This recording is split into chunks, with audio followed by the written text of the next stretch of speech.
Okay, we will get started then. Welcome to you all to this webinar on Homer's Odyssey. This is a webinar in collaboration between the Classical Association and Bloomsbury Publishing, and we are here to support you with the new set text cycle. And today's webinar is going to focus on the Odyssey, and we are quite ambitious in that we are going to try and tackle both the GCSE prescription and the new A Level prescription as well. So I'm going to hand over to Dr. Stephanie Holton, who is a lecturer in classical studies at the Open University, and to Dr. Chris Burnand, who is a teacher of classics at Abingdon School and who is also a member of the Classical Association's teaching board. So over to you, Steph. Thank you. I'll just share my screen with everybody. Let's see. There we go. Hopefully that's showing up. Okay. Super. So as Grania said, I thought I would start us off by just going through some of the themes that emerge across both passages for GCSE and A Level, and in particular, kind of take a closer look at some of the ways the relationships between the gods and the mortals in the poem are going to play out. So we'll do some kind of broad thinking before we then do the deep dive with Chris on the specifics of the text. So in terms of the poem, as I'm sure you know, we have quite an interesting structure to the Odyssey, especially compared to the Iliad. And the set text passages for GCSE and A Level come at quite intriguing points in our texts. So we start off in the Odyssey with our Telemachy, right? Books 1 to 4, we follow Telemachus as he goes out to try and find out more about his father. We don't meet Odysseus in these early books, we only hear about him.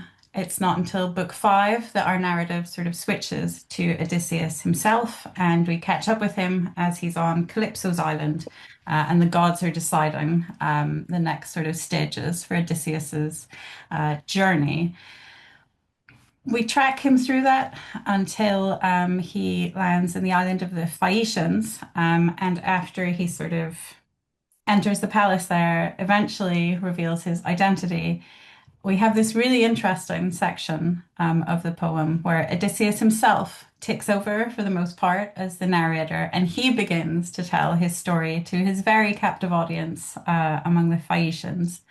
And this is where our GCSE set text comes from, right? Book 10 sits nicely in that little sort of section where Odysseus recounts what has happened to him since he left Troy, and the many years until he reaches Calypso's island.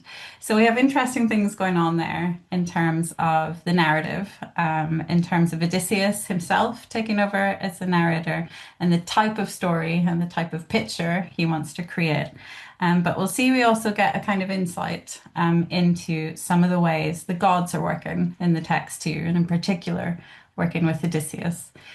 Once we leave behind Odysseus's flashback, we then continue with him kind of in real time on his journey as he finally returns to Ithaca and begins the sort of gradual process of retaking his oikos.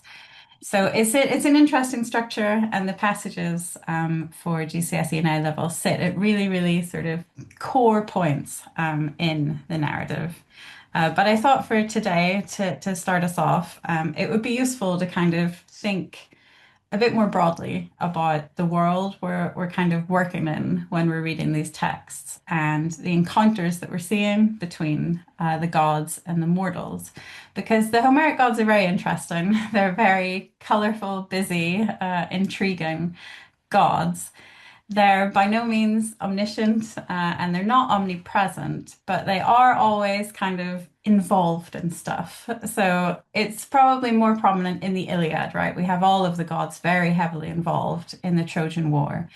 When we move to the Odyssey, we have a selection of gods, in particular Zeus and Athena, Poseidon, sometimes Hermes, who are going to get quite sort of involved in the affairs of the mortals. And what we see across both poems is that our mortal characters are all sort of of the view that any big ideas, emotions, important or terrible events can in some way be caused by the intervention of the gods. So our mortal characters are aware of that kind of divine operation, which is going on for them, sometimes behind the scenes, sometimes not so behind the scenes. While the gods might be very busy, sort of intervening in the mortal world, there's also plenty going on in the divine world too. We have very heavily anthropomorphized gods in Homer who enjoy very human pursuits. There's lots of rivalries, there's lots of jealousies, they're always plotting things against each other. And within that, there's the interesting sort of idea that even Zeus himself can sort of be tricked, he can be swayed, he can be persuaded. So none of the gods kind of sit alone, removed from mortal and other divine plots and ploys and things, which in antiquity itself, was questioned. Xenophanes, the pre-Socratic philosopher, was very sort of critical of the gods in Homer and the idea that the gods would act in this way. But they do in our Homeric poems, and it gives rise to a really sort of very intriguing picture of how the relationship between mortals and gods can work. Because while the gods might enjoy that freedom to kind of interfere and persuade and do what they want, the mortals don't have that option. The mortal world is very strictly ordered. There's, very fixed, set, divinely protected laws and customs. There's clear boundaries that the mortals, have to adhere to within their mortal world. And this sits under the authority of the gods, but in particular under the ultimate authority and the justice of Zeus. And this is particularly prominent in the Odyssey, far more than in the Iliad. That this idea that wrongs will ultimately be righted under this kind of authority and justice of Zeus himself. And even though we have the characters aware that, the gods can intervene and interfere with their affairs, mortals are always ultimately responsible for their own actions. So punishment and reward will come about as a result of actions. And in the Odyssey in particular, our characters are very firm in that belief, very firm in the belief in particular that they'll repeat quite often, particularly in relation to the suitors, that wrongdoing will ultimately be punished in some way. So if we zoom in a little bit and think about Odysseus and the position he then occupies. He occupies a slightly elevated position. He's not in the midst of all the normal mortals, just kind of dealing and grappling with everything. Odysseus, as one of our Homeric heroes, occupies a sort of slightly elevated position. And we see this through the kind of epithets that are used when he's addressed and discussed. He gets all sorts of very interesting epithets, but he is often addressed as Zeus-born, Diogenes, which is used in the Iliad and the Odyssey of various different heroes, just to indicate their sort of slightly higher ranking as a mortal. And of course, Odysseus is very highly favored by the goddess Athena. And that relationship in particular is a really interesting thing to untangle when you're reading the Odyssey, particularly with students. And I find this quote by Griffin, I use it quite a lot to sort of prompt some reflection on that relationship, right, and how that works, because it kind of highlights the double-sided nature of it. So Griffin says, Athena's favor means success. And it is no less true to say that she favors Odysseus because he is a winner than to say he wins because of her favor. So Odysseus is successful, right? Because he is favored by Athena. She supports him, she helps him. But Athena also chooses to support and help Odysseus because of his qualities, because she sort of recognizes his skills and his talents. So it's quite an interesting relationship to kind of pick apart in the book and to sort of drill down a bit into, particularly if we're thinking of the A Level text and when it comes to Odysseus taking on the suitors and the ways in which Athena helps with that. But Athena herself in the poem is very direct with Odysseus in Book 13 about why she favors him, and she talks directly to him. She's in disguise, but she's sort of they eventually kind of come to a recognition. And Athena says to Odysseus that, we're both good at sharp practice. We're both very cunning. You are far the best of all mortal men for counsel and stories, boule, kai, mythoisin. And I, among all the divinities, am famous for wit and sharpness, metis, kai, cardasin. So Athena sort of recognizes Odysseus here as, her kind of mortal equivalent, where she sits among the gods with the skills she has. She recognizes Odysseus in the mortal world, representing those same skills. So we get a good, clear insight into why she values Odysseus, why she supports him, and the kind of the qualities of the Homeric hero that she herself, as a divinity, as an Olympian, recognizes in Odysseus. If we turn to think about some of our passages, our GCSE passage looks at the very intriguing time that Odysseus and his men spend on Circe's island. So, like we said at the start, this is one of the sections where Odysseus is taken over as our narrator, and he is telling the story of what happened when they got to Circe's island. And it's a fantastic set. Of sort of interactions for exploring all different themes. We have lots going on in terms of Odysseus as leader. We have some interesting things happening in terms of the roles of female characters in the poem, in particular female divinities. We have yet again another kind of interesting perspective on Xenia and guest friendship, and all sorts of divine interventions and relationships, and that kind of world of the supernatural that emerges in books 9 to 12. But I wanted to highlight just a kind of short encounter that I think is quite interesting in book 10, and that is the encounter with Hermes, because we have Hermes sort of coming down to Odysseus. Literally just right before he's about to go and encounter Circe, Hermes kind of stops, interrupts as he's on his way. And the scene has been called by De Jong in her great book about narratology in the Odyssey. It's been identified as one of the sort of God meets a mortal type scenes, where we have the god coming down, usually in a disguise. Here we have Hermes. He disguises himself as a kind of young man. He catches Odysseus just before he sort of goes off into Circe's house, and he tells him off for the danger of what he's doing. He goes into great detail about, what's awaiting Odysseus in Circe's house, and offers him help.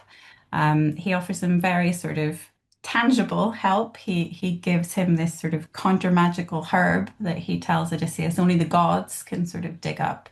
And he delivers step-by-step instructions for Odysseus on how to proceed once he gets in and sort of averts Circe's magic. This includes, quite importantly, getting Circe to sort of swear an oath, if we're thinking about that sort of divinely protected sphere.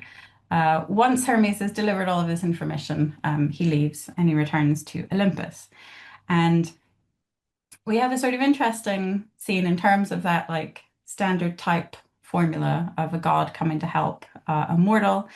Its closest parallels actually in the Iliad. It's a very close parallel to when Hermes comes down in book 23 and stops Priam as he goes into the Greek camp. The sort of the order and the way in which they interact is very, very similar.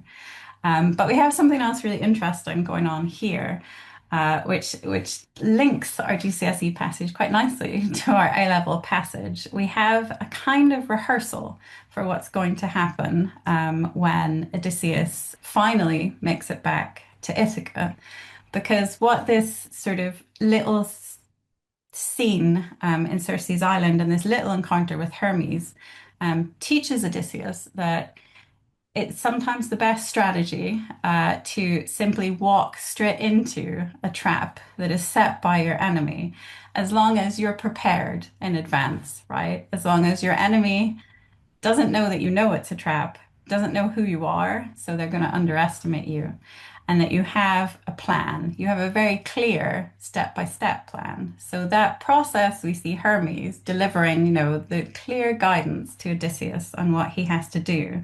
We see that in book 16 in our A Level text, when Odysseus and Telemachus sit down and they plan step by step what they're going to do in order to carry out this sort of slaughter of the suitors, right down to, the sort of gesture, the glance that Odysseus will give Telemachus to indicate that it's time to take the weapons out of the house.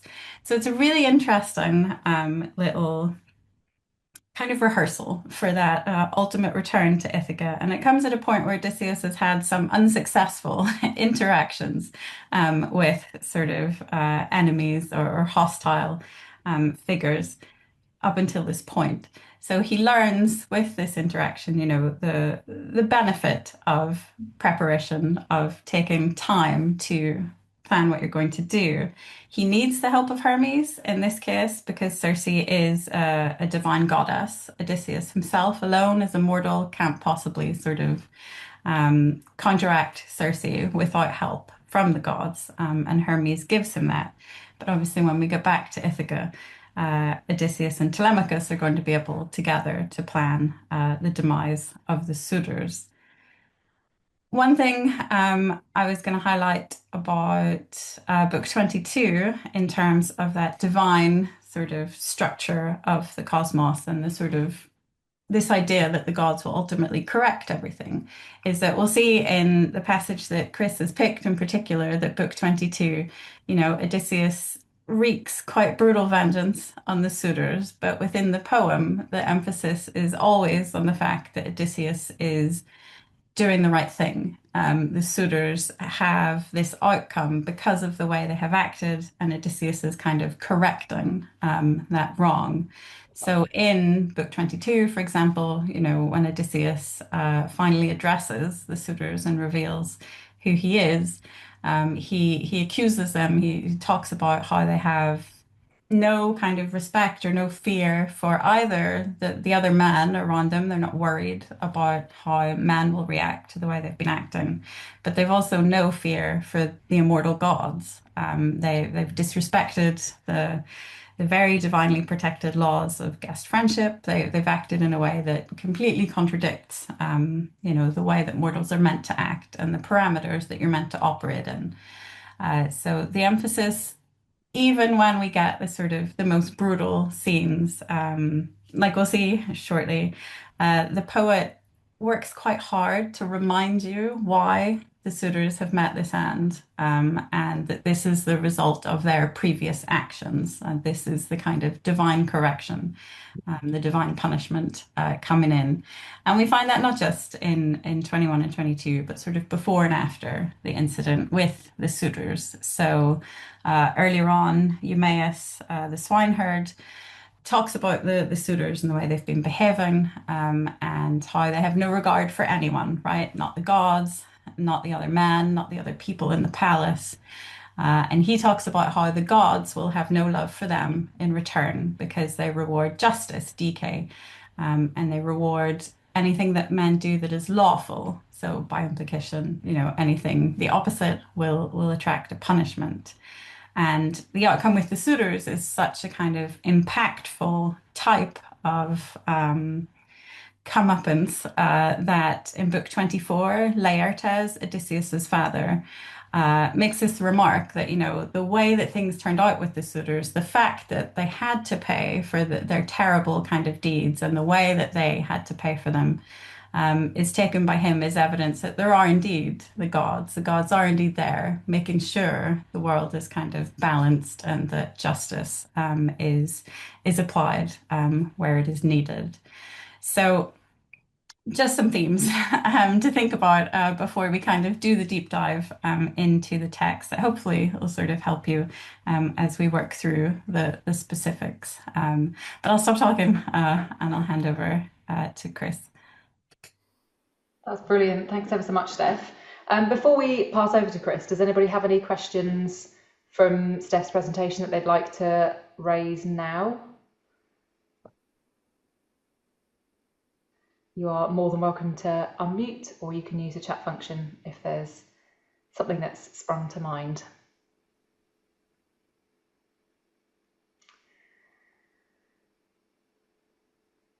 Otherwise, I think we'll get going with Chris's part of this webinar. Something I actually forgot to ask at the beginning was whether any of you are using the GCSE or A Level anthologies, Chris being the author of one of those.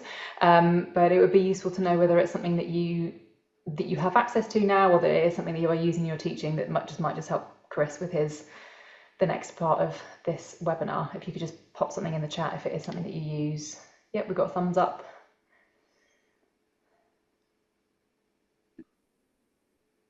Yep, a couple of thumbs up. Okay, that's helpful. Thank you. 3 thumbs up. Lovely. Thank you. All right, Chris, are you ready to go? Yeah, I'll try and share my screen. I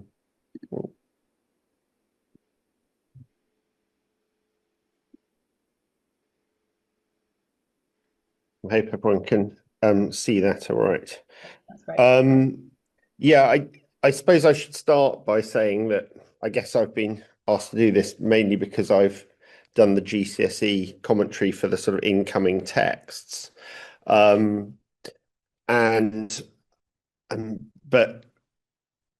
obviously happy to talk. I'm going to talk about the A-level stuff as well. I'm going to be talking about the A-level, but I should say that Elise Hetherington's obviously done the chapter on that in the incoming A-level textbook. So can't really speak for those. But if anyone, as well as please feeling free to interrupt me while I speak now,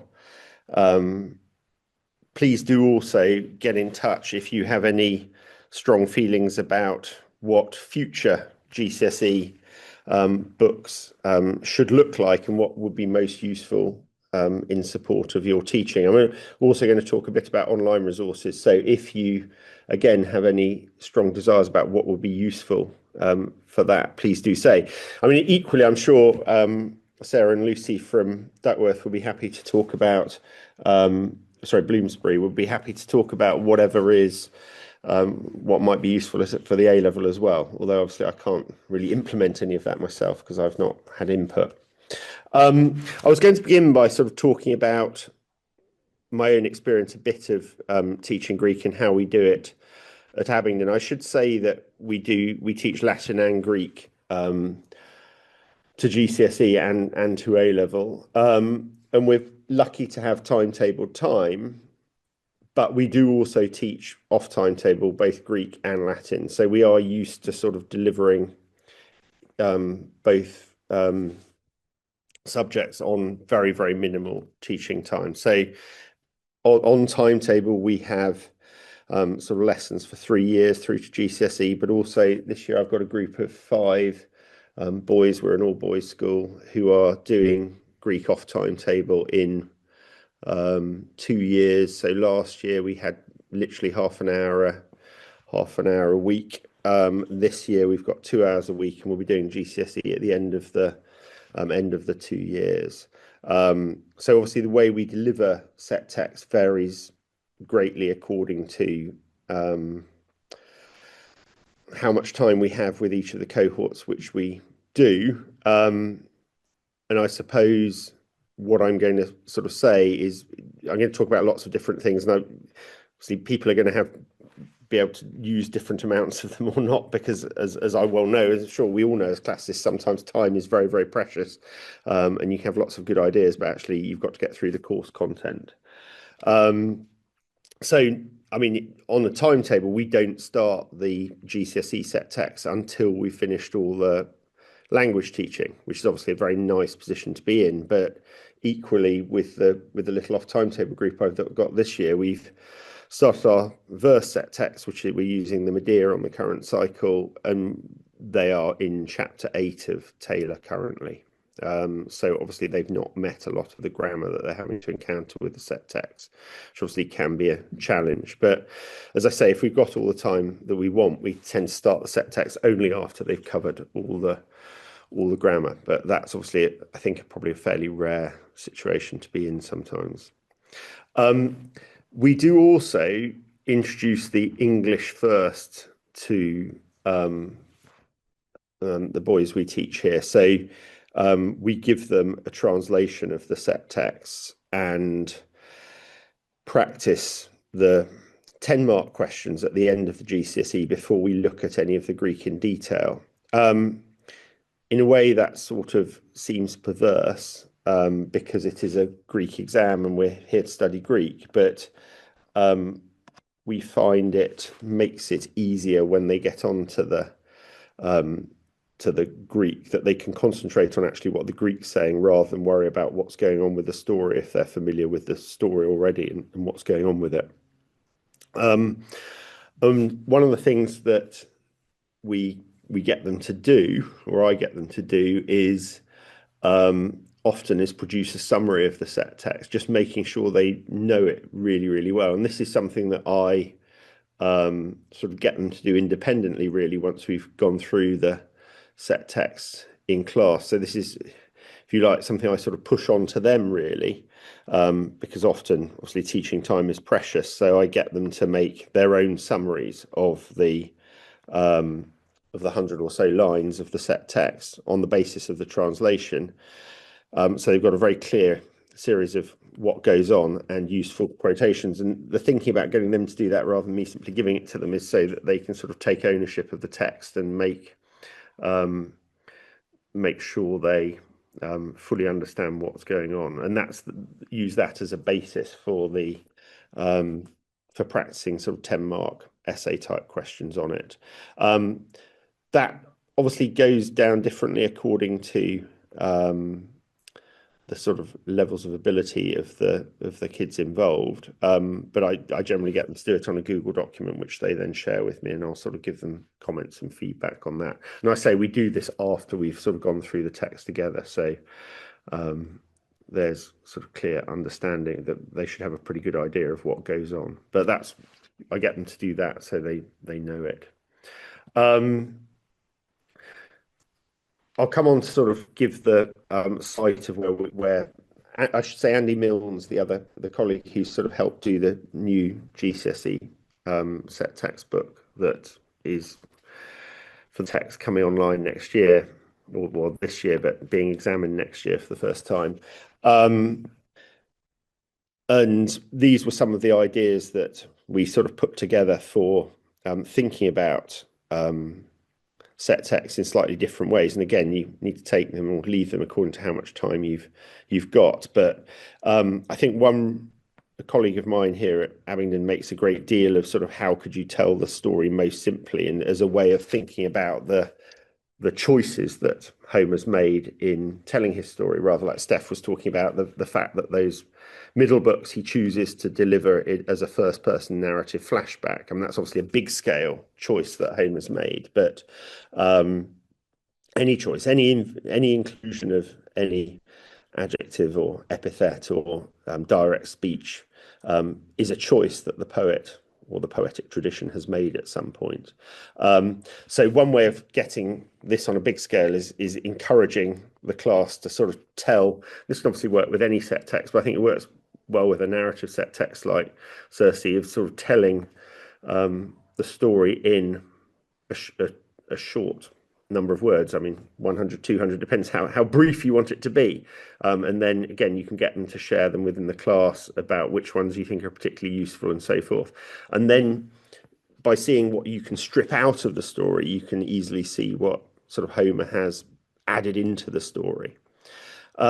We had a question, and again, Steph and I really haven't talked about any of this in advance, so I hope we're not going to sort of say mutually contradictory things, but we did get a question in advance about sort of Homeric style and the extent to which talking about Homeric style can be separated from the oral tradition. And obviously one aspect that this is thrown up by is Homer's use of epithets. And so, yeah, I think epithets are problematic. I certainly remember when I went into teaching that people pupils would randomly refer to epithets and sort of say, oh, this makes it very vivid or whatever, without really talking about it. And I think it is difficult to talk about epithets. And I suspect at GCSE, the examiners are pretty lenient about what they allow in terms of saying about epithets. But I do tend to take a fairly hardline view, in that we can essentially talk about Homer as literature as much as any other text, however it's got to be in that form.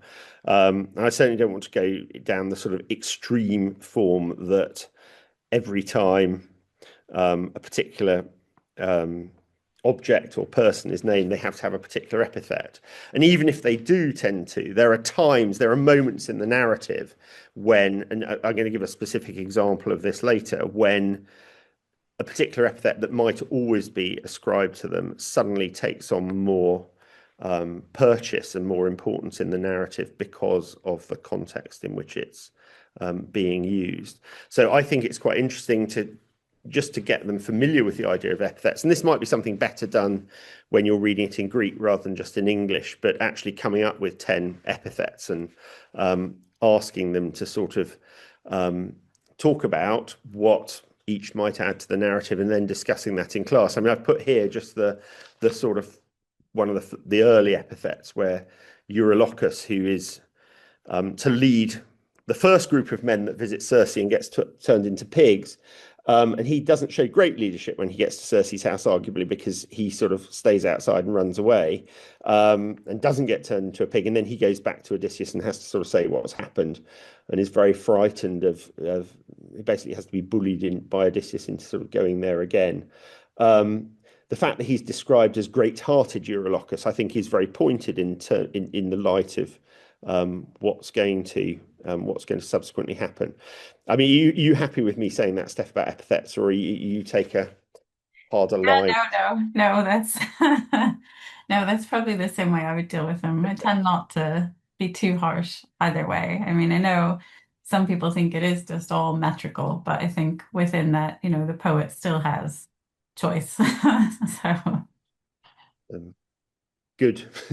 I mean, there are other epithets that are less interesting, arguably, like when her palace is described as having sort of polished stones, zestoisin laesi, where obviously that's, I think the epithet there, again, a fairly traditional epithet, but it's arguably showing the sort of the quality of the build of her house, that this isn't just some sort of rustic hut in the woods, but is a worked building, whether it was made magically or by hand. Another one is early on where the mountain, where the wolves and the lions who come up to Odysseus's men as they approach her house and are fawning around them, they're described as oresteroi, mountain wolves, which again, a very traditional epithet for the wolves. But again, perhaps I think it's fair enough for a GCSE pupil to sort of say the inclusion of that epithet highlights just how out of place they are, that these mountain wolves are fawning on men outside Circe's house, and draws attention to the oddity of the situation as much as anything else. So yeah, that's another exercise. And also, obviously, there's lots of depictions in history of Circe in art. We managed to get I mean, obviously, there's a limited number of pictures we can put cost-wise in the book. We put a couple in there, including the Wright Barker one, quite famous one. But again, encouraging students to sort of look at representations of Circe in different time periods, both ancient and modern, and comparing those with how she's depicted in Homer's poem. And then also, obviously, again, we had a question in advance about sort of how we can make the sort of Odyssey story. I think wasn't quite the word in the question, but sort of make it seem relevant and up to date for pupils who are studying it, because I think generally nowadays most students, whatever their background, aren't necessarily familiar with the Odyssey. You'll get one or two maybe who've been hooked on Greek myths since early childhood, but a lot aren't familiar with these stories anymore. And so drawing upon modern works of literature or film which represent the poem, I think is a good way of sort of drawing these bringing these stories alive. So Madeline Miller's novel Circe, which I read a few years ago, I think is an excellent way of doing that. But obviously that's a big task for people to undertake. Of course, we've got films coming out or come out. So I haven't seen it yet, but The Return, which is maybe more relevant to for the A Level set text. But we've also got an Odyssey of Christopher Nolan coming out soon, and hopefully these might be useful for bringing the story alive to pupils, as well as obviously thematically some of those ideas of revenge or whatever that remain pertinent now, or the desire to get home. But yeah, asking students to do a sort of mini Madeline Miller and asking them to rewrite the story from Circe's perspective might be an interesting way into things as well. Oh, yeah, there we go. So, I mean, I don't really intend to sort of go through these in a sort of huge amount of detail, but I've just came up with sort of 4 possible GCSE style questions there. Some of them are just adaptations of recent GCSE questions on different books. So when Odyssey 7 was on, the Master of Storytelling one, the idea of Odysseus as a hero, and then a couple of other ones to think about. So those are the sort of questions that I would be getting our students to sort of think about before we dive into actually reading the Greek once they've read the English. So they're really, really familiar with the story before they get stuck in further.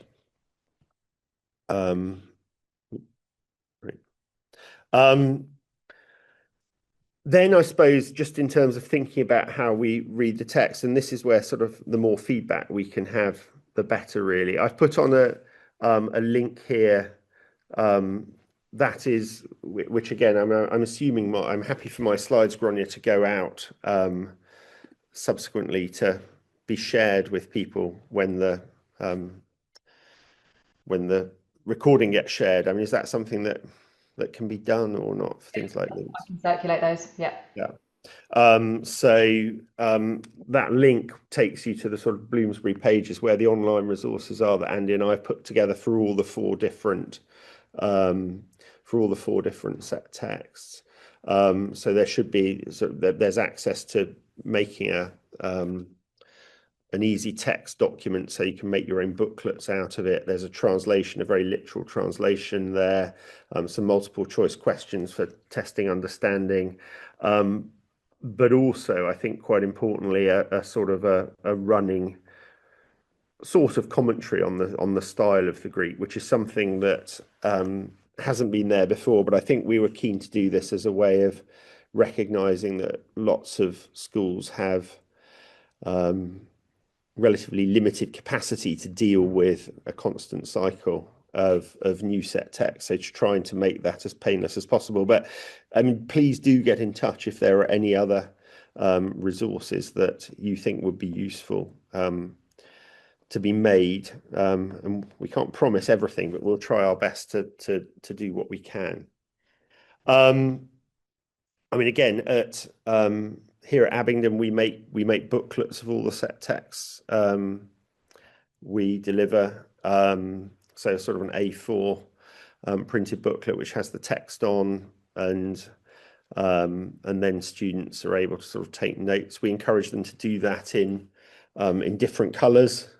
I certainly have sort of encouraged my sets to do different colours for when it's sort of language points, making sure they can translate the set texts, and then again a different colour when it's sort of stylistic notes that they're making on the text as well. And some of my colleagues use a different colour again for sort of background information. So they have these very, very colourful booklets by the time they finish. And also I've sort of moved forwards. Again, I think it's useful for Latin and Greek to encourage them to highlight words that agree with one another. So we teach. I teach from an iPad hooked up to a whiteboard, and so I will highlight text and make notes on the text, which they can sort of take down notes as well as I talk it through with them as well, and they come up with suggestions about the text as well when we're discussing the stylistic features. But yeah, getting them on top of which words agree, particularly in a verse text where the word order is problematic. We found the highlighting works quite well with that. One of the things of the textbook is we do try to link together with the grammar and vocabulary of the language paper. I know this is a session on Homer, but Homer is obviously the hardest from that point of view because the language is most different, and it has very little overlap with what they're actually learning for the language paper, which is the challenge of Homer, of course. And the little boxes we've put on each page of sort of using GCSE vocabulary, they tend to be quite restricted in Homer. And so, yeah, on this first page of the text here, it's about 20 words on the whole page that they might know from GCSE. So that is obviously a challenge. That's why I'm a big fan, certainly on the prose side, say, of doing the Lysias, where a lot of the words, a much higher proportion of the words are there, but at least encouraging them to be as an opportunity to revise some of the words that they need to know for the language paper. It's a good opportunity to do that. Again, the grammar is difficult because of the different Homeric endings. We've included a section in the book of the sort of the most common differences, and in the sort of running grammatical notes, obviously we always put the equivalent form that would be there in the Attic Greek if it was in Attic Greek. But that is a challenge of Homer, even with things like augments. Testing on translation. I have to say I'm pretty brutal with my classes, and I test them a lot.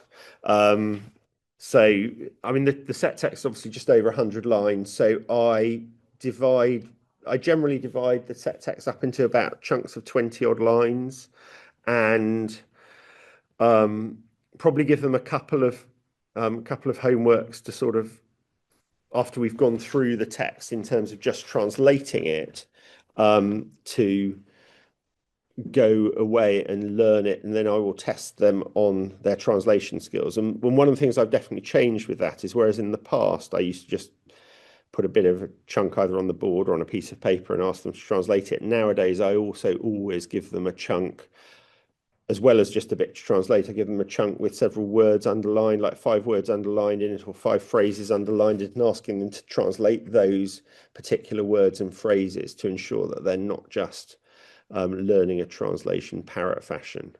And obviously that means that when they come on to actually answering the GCSE questions, where they have to quote the right words in the right places, that they can actually answer those questions rather than just hoping on that they pick the right words from their script that they've learnt parrot fashion. So do a lot of testing, and it's only when they actually know the text that then I'll go back and go through it with them, and we'll talk about things that they might pick out in the text as worthy of comment for the 8 marker or the shorter 4 markers, where they're required to talk about the choices that Homer's made about his Greek expression. And that, I mean, I think that helps not only because they know what I'm talking about when I'm talking about it, if they know the text really well by that stage, but it also means that it can be a much more interactive lesson, because I think at GCSE the challenge is to try and make the set text lessons as interactive as possible when you're looking at the Greek, because you've got one person in the room who's pretty confident of the Greek, and others for whom, especially with Homer, it is very, very difficult. And so if they're already familiar with it through having prepared for a translation test, then that gives them a much better chance of being interactive with it. So as I say, we divided up into roughly 20 odd line chunks, probably 5 of them, and say after a couple of tests just on translation, then I will give them a full-scale GCSE test on that chunk of 22 or 23 lines, including an 8-marker. And I think in a bit we'll come on to think about what we might talk about in the 8-marker. I've just put on the bottom of that slide,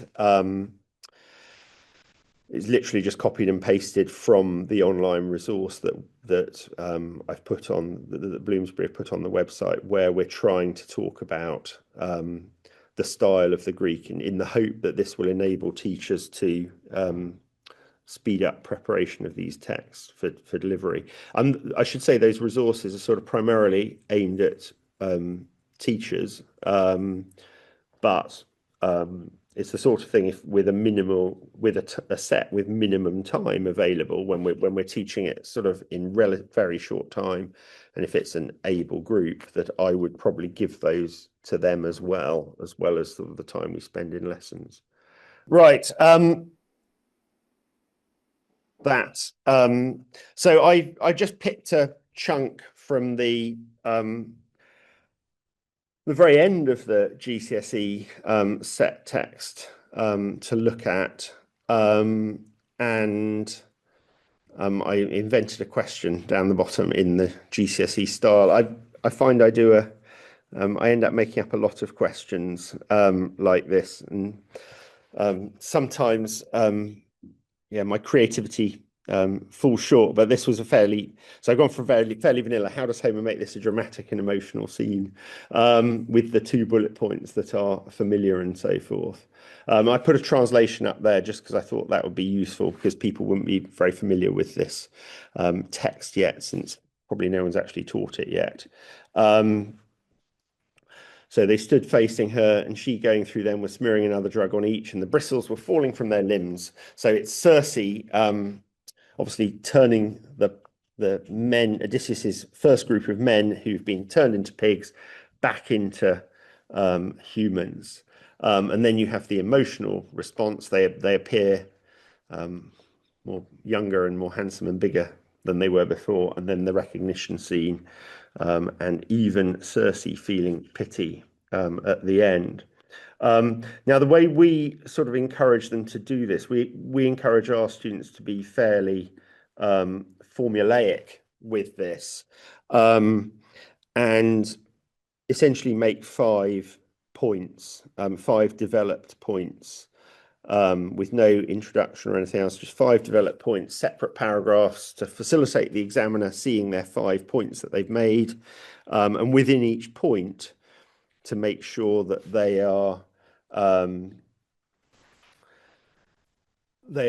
sort of answering the question, so and often using the language of the question to make sure that they are answering the question, even again quite formulaically. So he makes this a dramatic emotional scene by, and then saying something that's going on.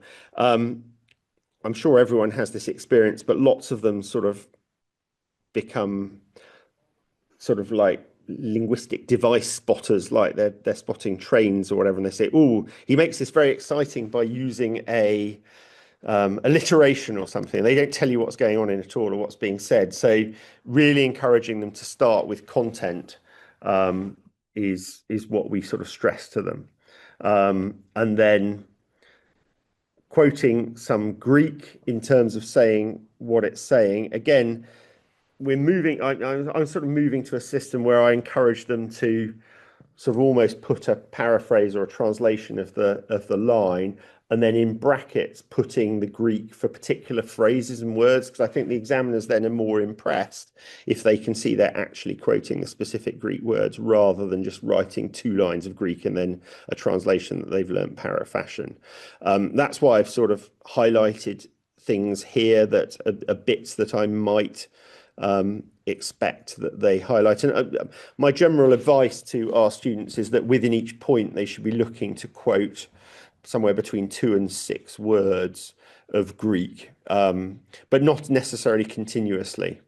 So in that first one, I might talk about how, suggest they talk about how the men are standing there passively standing there as pigs, waiting to be turned back into humans, whereas it's Circe, and the contrast between the Hoi men and the head, she's sort of bustling along, anointing them each of them with this new drug, another drug, allopharmacon, and maybe pointing out that reminds us that the last time she used a pharmacon with them, it wasn't with such good intent. And then at the end of each paragraph, only they're addressing a sort of stylistic feature of the Greek, whether that's word order, here maybe the contrast between what the men are doing and what Circe's doing, or the way that pharmacon allo refers them back to the earlier moment of the scene. And as I say, making sure that stylistic point, we do encourage our students to put one for every single point that they make. That the examiners sort of imply that that's not necessary, but I think it's a good habit for them to get into, and it means they're not ending up thinking I need to make a point here or I don't here. So that might be the first point. The second point, talking about again the reminder of the earlier drug, but also the fact that their hairs were falling, the hairs or the bristles, triches ereon, and the imperfect there, that it was a gradual process as they turned back from these sort of monstrous pigs into humans again. And again, I think being aware of things like little imperfects and so forth is useful. The next point's a rather more obvious one, that not only do they get restored back to being men, but they get restored back to sort of improved versions of themselves, and a sort of tricolon of comparatives there. They're younger, they're much more beautiful, and they're bigger to look at than they were previously. Again, that's obviously one that the students can pick up on fairly easily when it's sort of three comparatives in 2 lines. And then finally, the sort of the strong emotions, where they recognized Odysseus. Again, we could talk about the first person narrative. That's something that Steph's already mentioned. But the juxtaposition of Emma and Kanoi as Odysseus is sort of reunited with his companions in human form, and this very striking Homeric formula, which is a bit of a nightmare to deal with, sort of each man sort of grew into my hands, used by Homer of sort of a very close sort of physical bonding between two characters, and sort of their delight at sort of being restored to each other. But that's obviously a formula that is used repeatedly, not only in the Odyssey, but also in the Iliad as well. Steph, I don't know whether you've got anything particular to say about that formula, but No, I think that covers it. It is a strange one. yeah. It's always difficult. I try to make the translation as literal as possible, but sometimes it gets impossible to make it too literal. So yeah, I've gone for each clasped me by the hands. I think that's what we went with in the notes to the text as well. Then I love the sort of paradox in the next bit, that this lamentation is joyful. It's a bit like that bit in Iliad 6 where they laugh through their tears as at Astyanax as they with Hector and Andromache. But here the sort of a pleasurable lament, a joyful lamentation, and that's something actually there's quite a lot of lamentation in the later books that are on for the A level as well. Everyone cries a lot at sort of recognition and sort of happy homecoming, but there's a similar idea to this here, and I think that's made more striking by having the paradoxical joyful himeroes agreeing with Gos, the lamentation. And you could obviously talk about the passing coming at the start of the line as well. Again, I mean, Homer obviously has Homer's style of composition restricts where he's putting elements in the line. But again, I think at GCSE, it's perfectly acceptable to talk about passing being emphatically placed at the start of the line, stressing that all of them are involved in this emotional reaction. And then I particularly like the bit at the end, the rather callous, the depicted Circe at other times, who's sort of not shown much emotional engagement, and at all times with Odysseus here, with the stress of kai aute, as well as the thea, reminder that she's a goddess. She's operating, as Steph was saying, gods and goddesses interact, but they are somehow different. But here, even the goddess herself was felt some engagement with this human reaction, human reconciliation in the last line there. So, I mean, I've sort of picked out 6 things there. And again, with classes, we'll often sort of talk about passages and which bits you might pick out. But obviously, come the real thing, they're only going to be having to write about 5 of them. And it's really a question of sort of getting them to practice picking out the 5 best points that they can make about any particular passage. Yeah, I don't know. Yeah, I mean, I don't know, Steph, whether at that point you want to say anything about that particular passage more or not. I don't know. No, I mean, I should get you to come and teach my university students. It's very thorough. I think the Cersei point's really nice too, because there's a bit earlier, isn't there, where she's sort of confused by the kind of mortal emotions and she doesn't really understand why Odysseus is kind of upset about anything. So it's quite nice that it ends with that little description.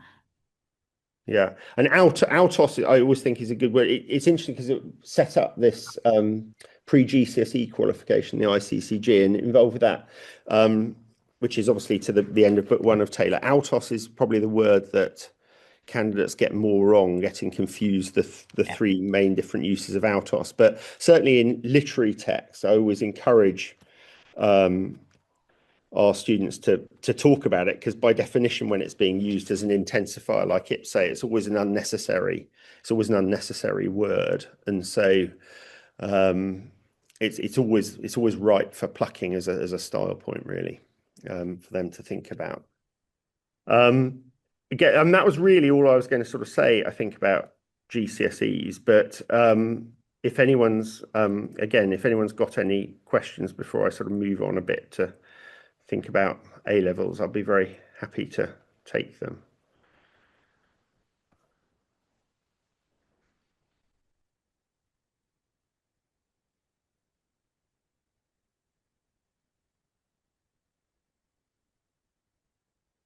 Well, should we press on to A levels, Grania, then? Yeah, I think so. Thanks, Chris. Again, A level set text. I mean, I'm sure all schools do different things, and obviously there are very few schools doing A level, sadly, anymore. I think the number of entries is about 200 now, or just below 200 nationally.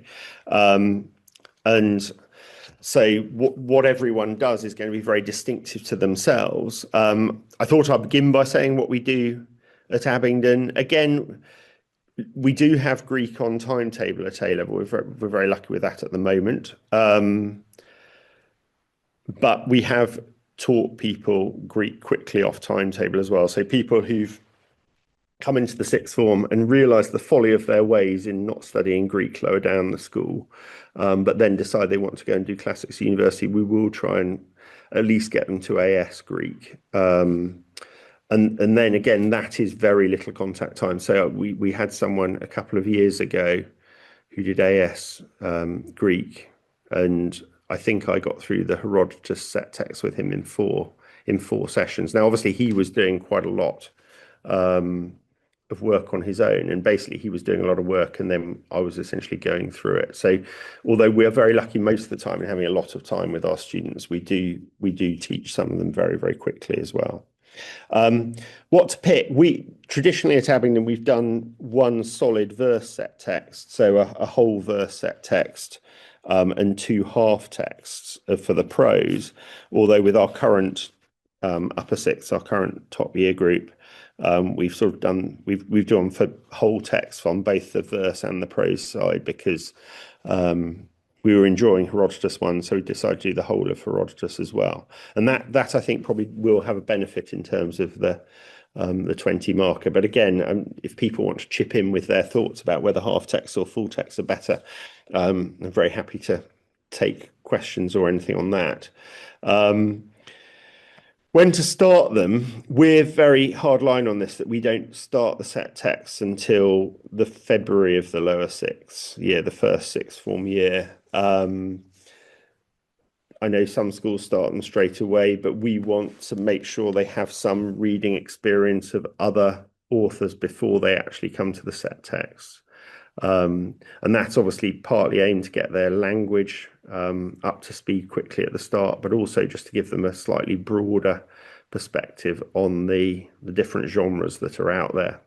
Because obviously if they're just going to do 2 set texts, they might not read any other stuff. And I've already said today, I'm a massive fan of Lysias. And so Lysias, because when I teach at the Greek summer school as well, sort of similar level group, I always use a Lysias speech because I think it's just much more accessible to them in terms of the grammar and so forth.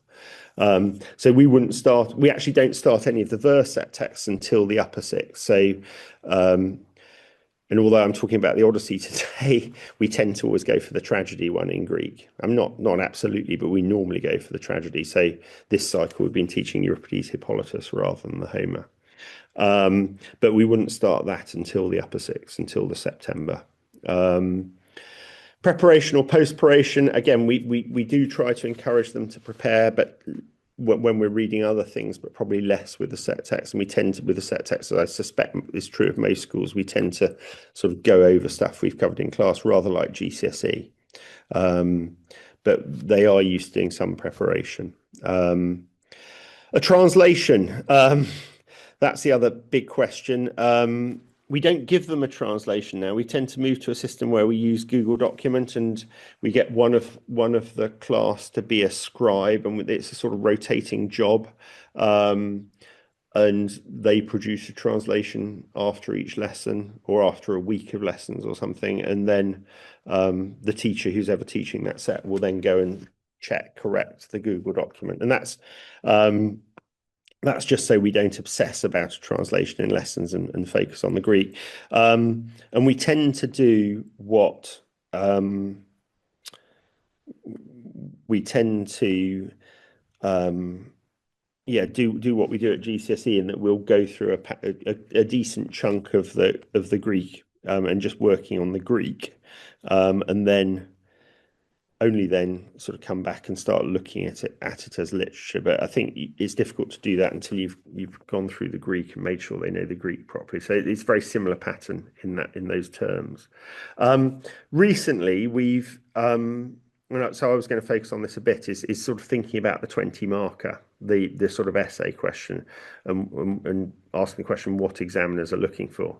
I'm not an examiner. I've never been an examiner. I never really planned to be an examiner. But we've got back quite a lot of sort of past scripts and so forth. And this year we've done quite a lot of that. Because I'd say it's an area we tend to have scored, our students have tended to score less well on the 20 markers than they have on the sort of close analysis questions.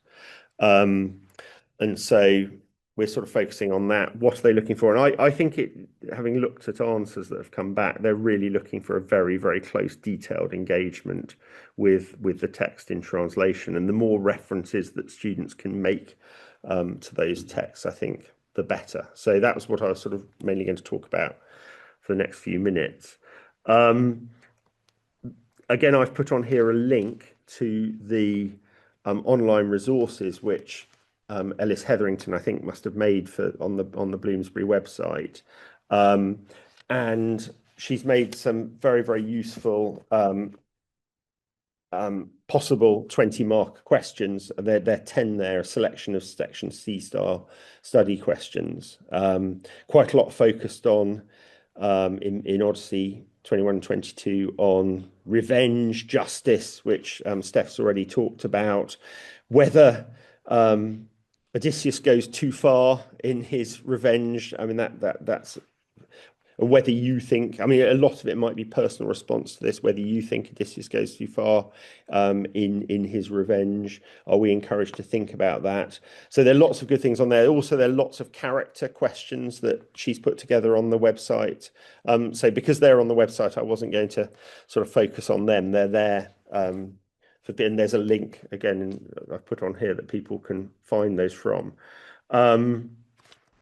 I sort of trawled back through past A-level questions from our sort of our files and sort of worked out which ones might be applicable to this as a set text. And I think, I might be wrong on this, but I think the last time Iliad 21 or 22 was on as A-level set text was in 1994 and 1995. And I found this question, I rather like question A, the description of Odysseus. This was the word for word, the question in 1994, was regarded by Plato as one of the greatest scenes in Homer. How does the impact of the moment gain from the way Homer has led up to it in Odyssey 21? And although it doesn't quote it in the question, this is a reference to Plato's Ion, his dialogue with the rhapsode, who he sort of gives quite a hard time about sort of poetic inspiration. And this is where he's sort of he's suggesting that Ion as a rhapsode draws his inspiration from the gods through Homer like some kind of magnet chain, sort of referring to lodestone and naturally magnetic rocks. And he picks out this is the most emotional moment that that Ion potentially experiences when he's performing chunks of Homer's poetry to his audience. That moment when at the start of book 22 he leaps to the threshold and starts shooting the suitors. That's up there as the top emotional moments in Homer, in Plato's view there. Put ahead of anything in the Iliad. So put ahead of Achilles charging at Hector or the laments of Hector. This is something that the rhapsode, when he performs this, can expect to be a sort of tear-jerking moment. So I rather like that as a question, but I'm not sure. I mean, just getting you to think about the way that Homer builds up to that moment throughout book 21, which is obviously the one they have to read in English. And then there's some sort of rather more, again, people can obviously pause the video and look at these different questions, or we'll share the PowerPoint with them. But again, that's 10 more on top of the 10 that Elise has put on the website as well. So there should be plenty of different questions there for people, hopefully, to think about. But I wanted to sort of focus on the theme of Xenia and what we're going to do to try and make sure the students can sort of answer these questions well. And what I think, this is obviously more focused on sort of Herodotus at the moment, which is what I'm teaching to our upper six, and what I'll be doing then. We finished the set text now, so we'll start moving on to this. Is really getting them to go through the set English portions, which in this will be 21 and 22, and getting them to draw up basically a list of passages, all the passages that could possibly be relevant to Xenia or guest friendship in the books that they've read. And so I just trawled through these books myself the other day, and it's just hugely rich with guest friendship. I should say the last time I taught this, I think it was as a class when I was at Tunbridge to a class GCSE class Civ class, because it was on as part of the GCSE class Civ Odyssey options. Even an incidental, the bow, the famous bow, that was itself, of course, a gift, a token of gift exchange and guest friendship. And then this terrible, that Iphitus, I mean, Odysseus gave him some weapons in exchange. They were both in Messene, and Odysseus was trying to recover from some stolen stuff, and Iphitus was there trying to recover some horses that had been stolen from him. But he never got to enjoy Odysseus's gifts because he was killed when he was a guest of Heracles for these horses. And of course, this is a lovely example of again, bad misbehavior in Xenia. There are obviously moments when the suitors are criticized. Penelope, Leodes, although he's more innocent than some of the suitors, he's there, but he's by the mixing bowl. He's critical of the excesses of the suitors in the house, eating up Odysseus's stuff. Melanthius, the treacherous goat herd, being treated like one of their own servants by the guests in the house. And I think the guest friendship also brings out, in a beautiful way, the lack of self-knowledge of the suitors. So Antinous saying, I can't think of anyone that will enter the house of Odysseus to steal them. Well, that's when everyone else has sort of failed to have a go, and he's not prepared to have a go, and he says, let's leave it till the next day. He says, let's just leave them out. I can't think anyone will enter the house of Odysseus to steal them, which is precisely what they're doing in Odysseus's house. And this lack of self-awareness and the lack of the fact that of awareness that they're breaching all the etiquette of hospitality, I think is sort of central to the book. And then when Odysseus sort of requests to have a go with his own bow, and being rudely refused by Antinous. Sorry, I spelt him differently in 2 different places on that slide, but never mind. And this is one of my favorite. I've sort of put it in greater detail because this is one of my favorite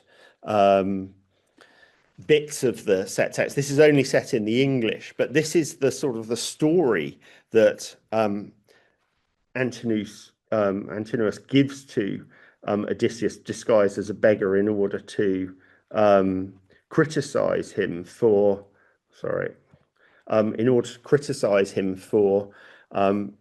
having the temerity to ask to have a go with the bow when they failed. And he tells him this digression. It's just a great digression where he refers to the famous battle of the Lapiths and Centaurs. And he sort of tells this story, and Eurytion, this centaur who basically tried to rape the bride at this wedding, Hippodamia. He doesn't spell it out explicitly. He just describes it as a terrible thing.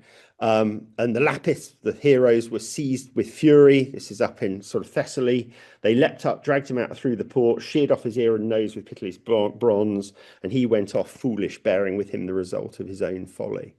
And basically, Antinous expects this story to be directed against the beggar who's had the temerity to have a go with a bow. And yet, of course, surely we're meant to read this as a lack of self-knowledge on Antinous' part. So Antinous is actually telling a story which predicts his own ruin for his sort of folly in the way he's behaving in Odysseus's house. And he is the guy who's blinded by his wits, by wine and desire and everything else that he shouldn't be doing in Xenia. It's an interesting one because this passage has often been questioned as to its authenticity, partly because of the fact that it sort of sits oddly in Antinous's coming out of his mouth. But I think that's what gives it its particular power here. Yeah, I love that passage, and I certainly would encourage students to refer to that when we're talking about Xenia. And then, yeah, so just other things from later in the books. The mocking of Odysseus as the beggar. Doubtless he has one like this in his own home. Again, this lack of self-knowledge. Then his Odysseus, now it's time to prepare their supper too. Possibly as an allusion to the killing that's about to happen, and the amusement of singing of the lyre. That might be because this comes just after Odysseus stringing the bow has been compared to a lyre player replacing a string on of his lyre and plucking it, and so there's a suggestion here that again the lyre might be hinting at the threat of the bow. And as Steph said as well, the book 22 rehearsing the crimes of the suitors. And like Steph, I cannot praise too highly, I think, de Jong's commentary, the narratological commentary on the Odyssey. And I think it is a bit of an issue that there's not a great sort of school university commentary out there, I think, for book 21 and book 22 at the moment. I don't know whether anyone's working on them at the moment at Cambridge Green and Yellow or something like that. But essentially, in terms of things to look at, there's the huge sort of Oxford commentary by Rousseau, Fernandez Galano, and Hubert, which is interesting and has some things, but it's obviously quite some of it's sort of not really suitable for A level, I'd say. But yeah, De Jong's narratological commentary, if you can get hold of that, I think is full of interesting insights into the structure of the narrative, and is interesting on the just in English as much as it is on the actual Greek side of things as well. And then, so the rehearsing of the crimes of the suitors, and I mean, I don't, we're sort of running out of time, but certainly at the death of Antinous at the start of book 22, I think is a sort of great moment of, again, sort of highlighting the abuse of Xenia, because he's killed while he's about to pick up a cup. He's shot through the throat. He drops the cup and he kicks the table, and the food sort of falls in his blood on the floor and is sort of soiled. So it's sort of the ultimate corruption of Xenia and hospitality, but it's sort of symbolic way for him to die. And even Eurymachus, when he dies, he sprawls over a table as he dies. And the cowherd, the loyal cowherd Philœtius, when he's killing Ctesippus, sort of revels in the fact Ctesippus is the guy who in earlier books has sort of thrown a cow hoof at Odysseus when he was a beggar, and again sort of showing the sort of lack of manners of the suitors. And those rejected supplications as well. And the great thing about Xenia is that, so I would encourage sort of students to sort of be sort of packed off and come up with lists of all the possible bits of Xenia, and then that would make for a really good class discussion. And you could do that, I think, with any other themes, like the theme of justice that Steph was talking about earlier, divine intervention as well, whether in book sort of 16 or 20 or 21. And obviously, a lot of them you can tie into other bits of the Odyssey if you want to get them thinking beyond just the sort of set books. And if they've done book 16, obviously, then they've got the nice comparison between the lovely host Eumaeus, who's doing all he can to look after Odysseus as best he can, even though it's very simple food and simple seats that he offers him, contrasts with the behavior of the suitors in the palace. And then I've put there just a series of different themes that people might find interesting. A lot of these are derived from Irene de Jong's suggestions. I mean, I think really interesting, one of the things she talks about, of course, because she's approaching it from a narratological point of view, is the different focalizations of the narrative as you work through book 22. So do you see it from the suitor's perspective, and then suddenly you see it from Odysseus's perspective, and really encouraging the students to think about whose perspective we're seeing the narrative from at all times. And one of my favorite bits is Euryclea at the end, when Odysseus has sort of killed all the suitors and she comes in and is, we see it very much through her eyes. She's overjoyed to see all this slaughter in the hall, and Odysseus has just gets a lion simile, so sort of at his most Iliadic, and then Odysseus sort of tells her not to do this. It's not appropriate to celebrate like this, and it's suggesting that his perspective on the killings at this point is a sort of necessary evil rather than something to be rejoiced over, is very different to how other people's might be. So I think, yeah, as Steph says, I just couldn't recommend that more highly in terms of ways of thinking about the book. But we'd probably better draw me wittering on too long to an end there.